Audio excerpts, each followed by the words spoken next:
ជាសួរពុកម៉ែបងប្អូនទាំងអស់គ្នាថ្ងៃនេះនាងខ្ញុំមានប្រធានបទរហូតដល់ទៅ5ជុំវិញករណីនយោបាយរវាងកម្ពុជាថៃហើយនិងសហរដ្ឋអាមេរិកដូច្នេះសូមពុកម៉ែបងប្អូនទាំងអស់គ្នាកុំភ្លេចទស្សនាវីដេអូនេះរហូតដល់ចប់ដើម្បីទទួលបានអត្ថន័យសរុបរួមក៏ដូចជាព្រឹត្តិការណ៍ជុំវិញរឿងទាំងអស់នេះហើយមុនចូលទៅដល់វីដេអូស៊ីជម្រៅសូមពុកម៉ែបងប្អូនទាំងអស់គ្នាចុច Subscribe ផងដើម្បីកុំឲ្យខកខានក្នុងការជួបជាមួយនឹងខ្ញុំក្នុងវីដេអូក្រោយៗអញ្ចឹងទី1ពាក់ព័ន្ធទៅនឹងករណីដែលយើងតែងតែនិយាយថាអាមេរិកកំពុងតែគៀបកថៃឲ្យគោរពតាមសេចក្តីប្រកាសរួមឬក៏យើងហៅថា Peace Agreement ណាដូចយើងដឹងហើយថាមួយរយៈចុងក្រោយហ្នឹងគឺថៃតែងតែកេកកុកអត់ចង់គោរពតាមសេចក្តីប្រកាសរួមនឹងទេមានដើរជន់មីននិងប្រកាសជាសេណារីយ៉ូផ្សេងៗក្នុងការធ្វើយ៉ាងណាចោទប្រកាន់ថាប្រទេសកម្ពុជាយើងនឹងបង្កអរិភាពប៉ុន្តែយ៉ាងណាមិញដោយសារតែថៃប្រើប្រាស់វិធីឬក៏ល្បិចនឹងដដែលដូច្នេះហើយធ្វើឲ្យបរទេសជាពិសេសសហរដ្ឋអាមេរិកនិងម៉ាឡេស៊ីដែលជាអ្នកលូកដៃផ្ទាល់ទៅនឹងរឿងហ្នឹងដើម្បីសម្រេចបានកិច្ចព្រមព្រៀងសន្តិភាពជាមួយគ្នាហ្នឹងគេឃើញរឿងហ្នឹងកើតឡើងដដែលអញ្ចឹងគេអាចយល់បានថាថៃគឺជាអ្នកដែលតែងតែបង្កហេតុដើម្បីបង្កើតជាចំនួននឹងបញ្ហាផ្សេងព្រោះថៃនៅតែចិញ្ចឹមចិត្តចង់ឈ្លានពាននិងបង្កសង្គ្រាមជាមួយនឹងកម្ពុជាដូច្នេះអាមេរិកបានដាក់សម្ពាធឲ្យថៃនឹងគោរពតាមសេចក្តីប្រកាសរួមបើមិនអញ្ចឹងទេអាមេរិកនឹងមិនចរចាពន្ធហើយនឹងមានរឿងតឹងតែងជាច្រើនអញ្ចឹងទៅក្នុងករណីនឹងដែរពុកម៉ែបងប្អូនទាំងអស់គ្នានេះខ្ញុំសូមភ្ជាប់ទៅប្រធានបទមួយទៀតដែលនិយាយថាគណៈពេលឥឡូវស្ថានភាពទាំងនយោបាយហើយនិងសេដ្ឋកិច្ចថៃគឺថៃកំពុងតែស្ថិតនៅមាត់ជ្រោះដោយពុកម៉ែបងប្អូនទាំងអស់គ្នាបានដឹងហើយថាថៃរកស៊ីជាមួយនឹងសហរដ្ឋអាមេរិកដែលនៅក្នុងមួយឆ្នាំនាំអីវ៉ាន់ចេញពីប្រទេសថៃចូលទៅសហរដ្ឋអាមេរិកនឹងទំហំច្រើនខ្លាំងមែនទែនដែលក្នុងមួយឆ្នាំចំណូលសរុបរបស់ថៃរកបានពីសហរដ្ឋអាមេរិកនឹងរហូតទៅដល់15ទៅ20%បានន័យថាបើសិនជាលុយ$100ដែលថៃរកបានសរុបនៅក្នុងមួយឆ្នាំនៅក្នុងនឹងមាន15ទៅ$20ដែលរកបានពីសហរដ្ឋអាមេរិកអញ្ចឹងនៅពេលដែលសហរដ្ឋអាមេរិកដាក់គំនាបថែមអញ្ចឹងទៅវាធ្វើឲ្យប៉ះពាល់ខ្លាំងហើយមូលហេតុដែលប៉ះពាល់ខ្លាំងក៏ដោយសារតែស្ថានភាពឥឡូវហ្នឹងថៃគឺជួបបញ្ហាគ្រប់ជ្រុងទី1ហ្នឹងគឺពាក់ព័ន្ធទៅនឹងបញ្ហាភូមិសាស្ត្រនយោបាយដែលកំពុងតានតឹងជាមួយកម្ពុជាយើងធ្វើពហិកាបិទព្រំដែនអញ្ចឹងខាតបង់ចំណូលមួយផ្នែកពីកម្ពុជាហើយថែមទាំងមានគ្រោះទឹកជំនន់គ្រោះបាក់ដីព្យុះផ្សេងអីកើតឡើងហ្នឹងធ្វើឲ្យប្រជាជនហ្នឹងរងផលប៉ះពាល់ខ្លាំងហើយស្ថានភាពឥឡូវហ្នឹងក៏កំពុងតែរងការគំរាមកំហែងជាបន្តបន្ទាប់ពីសំណាក់គ្រោះធម្មជាតិឬក៏ការលិចទឹកអីជាដើមដោយដែលយើងឃើញព័ត៌មានដែលចុះផ្សាយពាក់ព័ន្ធទៅនឹងទំនប់ទឹកធំរបស់ថៃទាំង9បានបាក់មកជាបណ្ដាហើយទំនប់ទឹកដែលនៅសល់ហ្នឹងក៏ទឹកពេញព្រៀបដែរអញ្ចឹងវាគឺជាហានិភ័យហើយពាក់ព័ន្ធទៅនឹងសេដ្ឋកិច្ចហ្នឹងដោយដែលនិយាយគ្រោះធម្មជាតិហ្នឹងគឺប៉ះពាល់ខ្លាំងនៅពេលដែលយើងជួបប្រទះគ្រោះធម្មជាតិវាមានការខូចខាតត្រូវការលុយដើម្បីស្ដារត្រូវការលុយដើម្បីជួសជុលហើយឥឡូវនៅពេលដែលអាមេរិកដែលជាប្រទេសដែលធំមួយដែលថៃនាំអីវ៉ាន់ទៅនឹងធ្វើអញ្ចឹងដាក់ទៀតចឹងថៃគឺកំពុងតែមានវិបត្តិសេដ្ឋកិច្ចធ្ងន់ធ្ងរមុនពេលដែលថៃមានការគំរាមកំហែងពីការដាក់ពន្ធគយឬក៏ប៉ះពាល់ដល់ការនាំចេញទៅសហរដ្ឋអាមេរិកអ្នកជំនាញក៏ដូចជាខាងស្ថាប័នសេដ្ឋកិច្ចនិងធនាគារពិភពលោកគេបានប្រមានថៃរួចហើយពាក់ព័ន្ធទៅនឹងសេដ្ឋកិច្ចថៃដែលកំពុងតែផុយស្រួយហើយនៅក្នុងនឹងដូចគ្នាមូលហេតុដែលធ្វើឲ្យអាមេរិកកាន់តែបង្កើនភាពតានតឹងជាមួយថៃដោយសារតែថៃនៅក្នុងកំឡុងពេលហ្នឹងគឺឌឺហើយនឹងផ្កើនដាក់អាមេរិកខ្លាំងនៅពេលដែលគេប្រាប់ឲ្យថៃនឹងគោរពតាមសេចក្តីប្រកាសរួមអីចឹងគេសង្កេតឃើញថាថៃកាន់តែផ្កើនដោយករណីដែលធ្វើប្រហែលថ្ងៃចុងក្រោយបង្កកឬក៏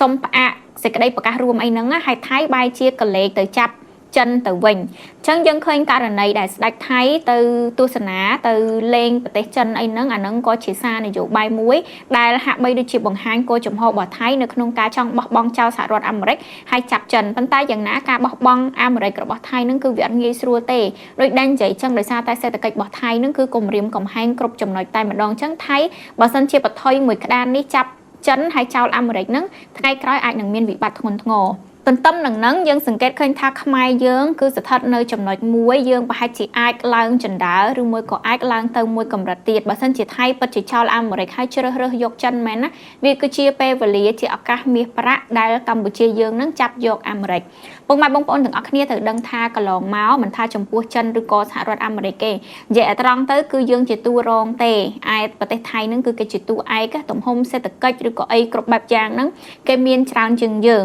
អញ្ចឹងឧទាហរណ៍ថាបើយើងនិយាយពីយើងអ្នកលក់ហើយអតិថិជនគោលដៅឬក៏ភ្ញៀវសេវាកម្មនៅខាងថៃហ្នឹងគេមានច្រើនជាងគេចង់បានអីក៏ថៃមានដែរហើយយើងអត់សូវមានទេអញ្ចឹងយើងអត់សូវសំខាន់ដូចថៃទេណាប៉ុន្តែក្នុងស្ថានភាពបច្ចុប្បន្នដែលថៃធ្វើចរិតបែបហ្នឹងដាក់អាមេរិក បន្ថែមមកជាមួយនឹងការដែលឆ្លើយឬក៏ផ្កើនថែមទៅកាន់សហរដ្ឋអាមេរិកហ្នឹងយើងល្អខ្លាំងបើសិនជាថៃពិតជាចាប់ចិនហើយយើងចាប់អាមេរិកខណៈពេលហ្នឹងគឺល្អធម្មតាបើសិនជាឲ្យយើងរើសមួយរវាងមហាអំណាចពីរសហរដ្ឋអាមេរិកនិងចិនខ្ញុំមិនដឹងថាកន្លងមកពុកម៉ែបងប្អូនទាំងអស់គ្នាមានផ្នត់គំនិតបែបណាចំពោះសហរដ្ឋអាមេរិកទេប៉ុន្តែសូម្បីតែករណីសង្គ្រាមនេះផ្ទាល់ពុកម៉ែបងប្អូនទាំងអស់គ្នាអាចរៀនពីនឹងបានច្រើនណាស់ចិនដែលជាប្រទេសដែលនៅជិតជាមហាអំណាចនៅអាស៊ីអញ្ចឹងបានន័យថានៅក្នុងទ្វីបអាស៊ីយើងជាពិសេសអាស៊ីអាគ្នេយ៍ហ្នឹងចិនគឺជាឪពុកម្ដាយអីចឹងហើយប៉ុន្តែនៅពេលដែលយើងមានបញ្ហាសួរថាចិនបានធ្វើអីដើម្បីជួយយើងខ្លះគឺអត់ទេទោះបីជាមិត្តដែលថែបទោះបីជារាល់ថ្ងៃហ្នឹងគេប្រវាញ់រកស៊ីចំណេញពីកម្ពុជាប្រហែលក៏ដោយប៉ុន្តែនៅពេលដែលយើងមានបញ្ហាគេអង្គុយស្ងៀមហើយឈរមើលអ្នកណាឈ្នះគេសាទរអ្នកហ្នឹងចឹងទៅគេរាប់អានជាមួយអ្នកហ្នឹងប៉ុន្តែបើថាឲ្យគេជួយយើងគេអត់ទេប៉ុន្តែសហរដ្ឋអាមេរិកដែលពុកម៉ែបងប្អូនទាំងអស់គ្នាតែងតែស្អប់គេបានប្រើអំណាចរបស់គេយកមកជួយហើយខ្ញុំសុំហើយសុំទៀតកុំនិយាយរឿងថាគេជួយដើម្បីចង់បានអីអ្នកខ្លះយកពីយើងរាល់ថ្ងៃប៉ុន្តែមានបញ្ហាគេអត់ជួយយើងហងចុះហេតុអីគ្រាន់តែគេមកជួយហើយទទួលបានផលប្រយោជន៍វិញពុកម៉ែបងប្អូនទាំងអស់គ្នាហ៊ានឲ្យគេគ្មានអ្នកណាដែលជួយយើងដោយអត់មានចំណេញអីទេប៉ុន្តែយើងត្រូវដឹងថាបើសម្រាប់ខ្ញុំមើលផ្ទាល់ខ្ញុំមិនដែលឃើញមានប្រទេសណាដែលជាសម្ព័ន្ធមិត្តរបស់សហរដ្ឋអាមេរិកហើយធ្លាក់ខ្លួនក្រទេប៉ុន្តែប្រទេសដែលជាសម្ព័ន្ធមិត្តចិនគឺជាញយជាញឹកញាប់គឺតែងតែត្រូវបានគេស៊ីរោងផ្ទៃក្នុងអស់ទ្រព្យសម្បត្តិអស់អីចឹងទៅនៅពេលដែលអស់ប្រយោជន៍គឺគេនឹងបោះចោលហើយប្រទេសហ្នឹងនឹងក្លាយជាសម្រាមធ្លាក់ខ្លួនស្ដារឡើងវិញសឹងតែអត់កើត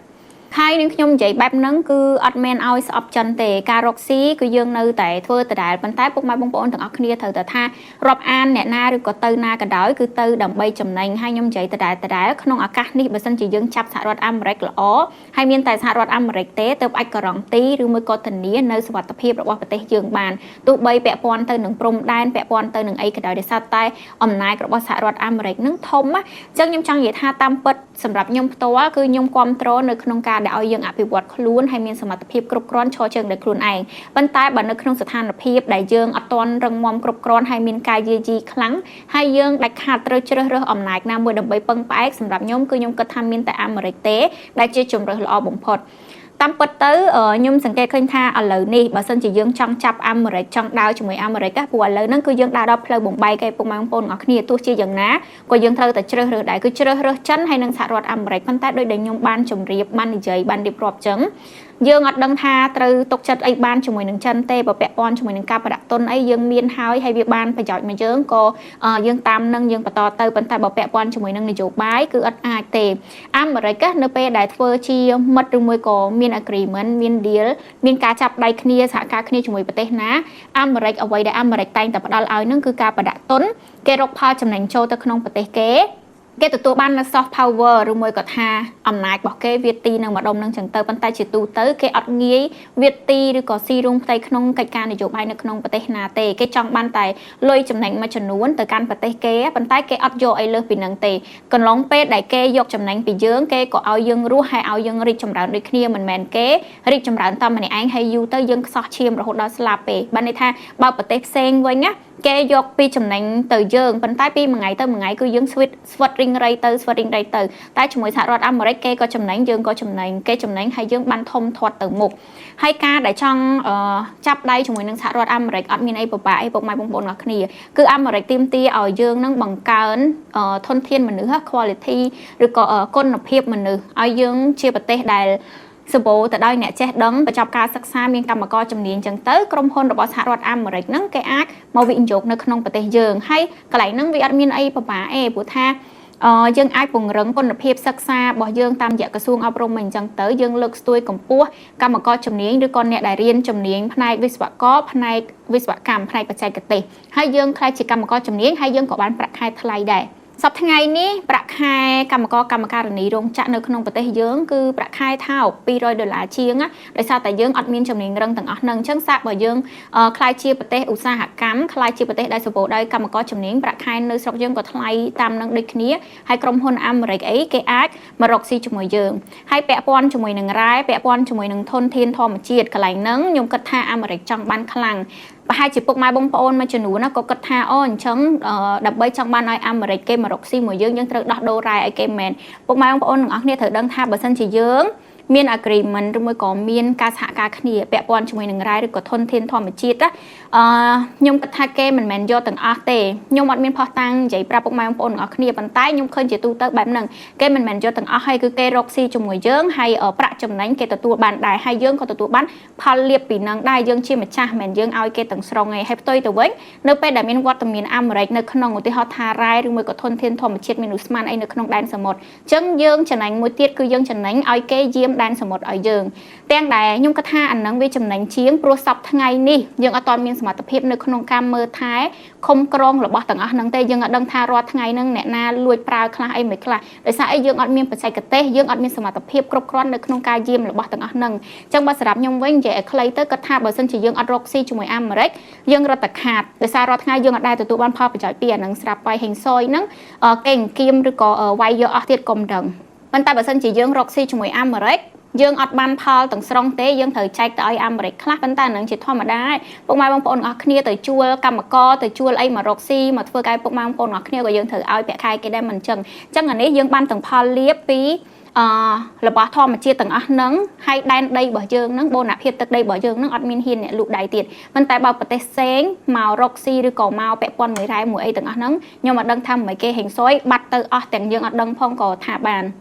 ហើយនិយាយខ្លីចេះពុកម៉ែបងប្អូនទាំងគ្នាឧទាហរណ៍ថាពាក់ព័ន្ធជាមួយនឹងរ៉ែឬក៏ឧស្ម័នបើសិនជាយើងរកស៊ីជាមួយអាមេរិកអាមេរិកប្រៀបដូចជាគ្រាន់តែលក់សេវាកម្មចឹងដូចយើងជួលអាមេរិកមកឲ្យជីករ៉ែឲ្យយើងរបស់យើងបានយើងគ្រាន់តែផេឬក៏ចាយថ្លៃពលកម្មឲ្យគេថ្លៃកម្មករគេថ្លៃអីចឹងទៅចឹងយើងបានរ៉ែហ្នឹងហើយយើងយកទៅចម្រាញ់យើងយកទៅអីចឹងទៅនិយាយទៅគឺយើងខ្ចីតែសេវាកម្មទេប៉ុន្តែនៅក្នុងនឹងដូចគ្នាបើសិនជាប្រៀបធៀបទៅនឹងប្រទេសផ្សេងហេងសុយប្រហែលជាយើងអត់ត្រូវចាយលុយឲ្យគេទេព្រោះថាគេកៅបានប៉ុន្មានគេយកទៅទាំងអស់អីចឹងទៅហើយយើងអត់មានអីទេតែរ៉ែយើងពីមួយថ្ងៃទៅមួយថ្ងៃហ្នឹងយើងបាត់ចឹងកន្លែងហ្នឹងខ្ញុំគិតថាពុកម៉ែបងប្អូនអាចចូលរួមពិចារណាទាំងអស់គ្នាអានេះពីខ្ញុំទៅហើយនឹងមួយទៀតឥឡូវដល់ប្រធានបទទី4ហើយគឺរឿងឈួតមួយចំនួនដែលប្រជាជនថៃដែលជ្រុលនិយមហ្នឹងកំពុងតែធ្វើពុកម៉ែបងប្អូនទាំងអស់គ្នាទង្វើទាំងអស់ហ្នឹងគឺកំពុងតែរុញច្រានថៃឲ្យធ្លាក់ជ្រោះកាន់តែជ្រៅគឺខ្ញុំសង្កេតឃើញថាព័ត៌មានដែលកំពុងតែចុះផ្សាយពាក់ព័ន្ធទៅនឹងបុគ្គលដែលមានមុខមាត់មួយចំនួននៅក្នុងនយោបាយថៃប្រមូលផ្ដុំគ្នាចង់បាតកម្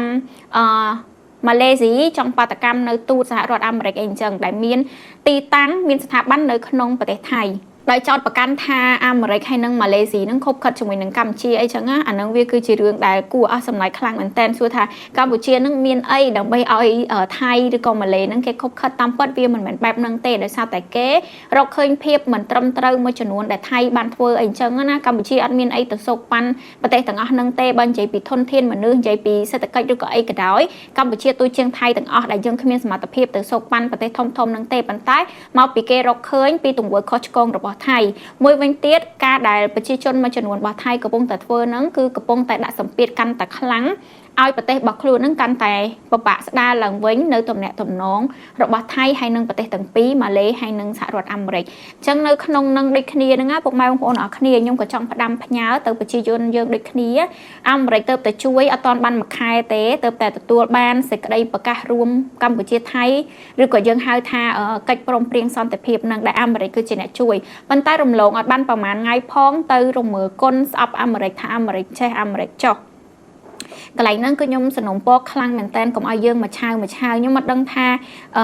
ពុកម៉ែបងប្អូនមួយចំនួនណាគាត់មានគំនុំអីជាមួយនឹងសហរដ្ឋអាមេរិកទេប៉ុន្តែអ្វីដែលខ្ញុំមើលឃើញទោះបីជាខ្ញុំកើតអត់ទាន់ក៏ដោយតែខ្ញុំដឹងថាសហរដ្ឋអាមេរិកគឺជួយយើងតាំងពីឆ្នាំ1950មកម្លេះហើយនៅពេលដែលយើងជួបប្រទះទៅនឹងសង្គ្រាមស៊ីវិលរ៉ាំរ៉ៃយើងមានឆ្លងកាត់របបជាច្រើនដែលមានទាំងបល័យពូជសាសន៍ហើយពេលដែលយើងចាប់ពីអពតយើងនៅមានសង្គ្រាមរ៉ាំរ៉ៃសង្គ្រាមស៊ីវិលទៅដើមអំណាចគ្នាតទៅទៀតណាអញ្ចឹងយើងបោះឆ្នោតដំបូងឆ្នាំ93គឺក៏ជាជំនួយជាការជួយជ្រោមជ្រែងពីសហរដ្ឋអាមេរិកការដោះមីនសឹងតែទូទាំងប្រទេសអ្វីត្បិតតែសហរដ្ឋអាមេរិកធ្លាប់ទម្លាក់គ្រាប់បែកចូលដីយើងប៉ុន្តែបើសិនជាយើងជីកកកាយឲ្យស៊ីជម្រៅការដែលគេទម្លាក់លើដីយើងនឹងក៏វាមានហេតុផលរបស់គេដែរមិនមែននៅសុកអាមេរិកមករាយគ្រាប់ទូទាំងប្រទេសមកសម្រាប់ប្រជាជនខ្មែរណាយើងត្រូវទៅរកហេតុផលថាហេតុអីបានជាអាមេរិកនឹងទម្លាក់គ្រាប់នៅលើដីយើងហើយជាទំនួលខុសត្រូវគេក៏បានជួយដោះមីនឲ្យយើងតាំងពីនឹងរហូតមកដល់ឥឡូវគេជួយយើងផ្សេងមាន USAID មានអង្គការជាច្រើនដែលសុទ្ធសឹងតែជាលុយអាមេរិក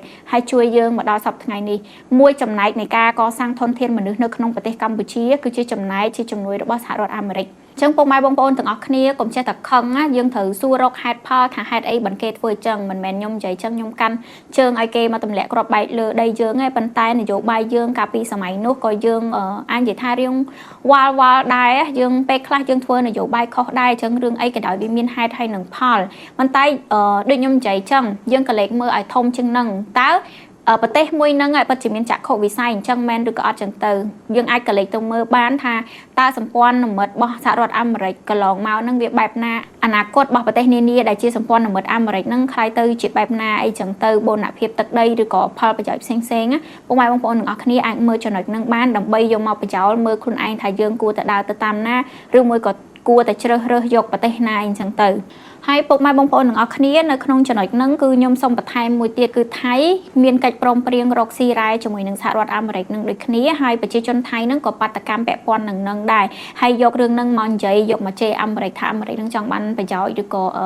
ក្រេបជញ្ជក់ឬក៏បឺតឈាមពីថៃអីអញ្ចឹងណាសហរដ្ឋអាមេរិកហ្នឹងក៏ក្តៅស្លឹកត្រចៀកនឹងរឿងហ្នឹងដូចគ្នាអញ្ចឹងកន្លែងហ្នឹងឯងដែលខ្ញុំគិតថាជាឱកាសសម្រាប់យើងបើយើងមានរ៉ែដែរអីអញ្ចឹងបើគេចូលចិត្តអាហ្នឹងយើងត្រូវតែមានអីផ្លាស់ប្ដូរឲ្យគេអាចជួយយើងដោយទេអញ្ចឹងគង់តែយើងរកស៊ីជាមួយអ្នកផ្សេងតារាអញ្ចឹងយើងរកស៊ីជាមួយនឹងសហរដ្ឋអាមេរិកទៅវាអត់ខុសអីទេព្រោះយើងអត់មានសមត្ថភាពទៅធ្វើរ៉ែទាំងអស់ហ្នឹងដោយខ្លួនឯងទេគឺយើងគង់តែបើអត់មានអាមេរិកក៏យើងគង់តែទៅរកអ្នកជំនាញពីប្រទេសផ្សេងមករកស៊ីជាមួយយើងដែរបើមិនជាយើងពិតជាចង់បានធនធានទាំងអស់នឹងយកមកប្រើប្រាស់អញ្ចឹងមិនម៉ាយើងអាចនឹងចាប់ដៃជាមួយនឹងសហរដ្ឋអាមេរិកហើយជាពិសេសពាក់ព័ន្ធជាមួយប្រេងអីចឹងទៅបើមិនជាវាអាចដំណើរការបានល្អយើងមានប្រេងដែលផលិតក្នុងស្រុកចឹងថ្លៃដើមផលិតឬក៏ថាថ្លៃប្រេងសាំងនៅក្នុងប្រទេសកម្ពុជាយើងចោះថោកជាងនឹងថ្លៃដើមផលិតពាក់ព័ន្ធទៅនឹងរបស់ផ្សេងណាសង្វាក់អាជីវកម្មសង្វាក់ផលិតកម្មដែលខ្ញុំធ្លាប់បញ្យល់ពីមុនមកវានឹងចោះថោកទៅតាមនឹងអញ្ចឹងរបស់របរទូទាំងប្រទេសយើងនឹងអាចនឹងចោះថោកជាងនឹងហើយយើងនឹងអាចមានការផលិតកាន់តែច្រើនហើយអញ្ចឹងវាល្អមែនតើសម្រាប់ប្រទេសយើងអានេះមួយជ្រុងពីខ្ញុំហើយខ្ញុំក៏ចង់ដឹងពីពុកម៉ែបងប្អូនទាំងអស់គ្នាវិញដូចគ្នាថាគិតយ៉ាងណា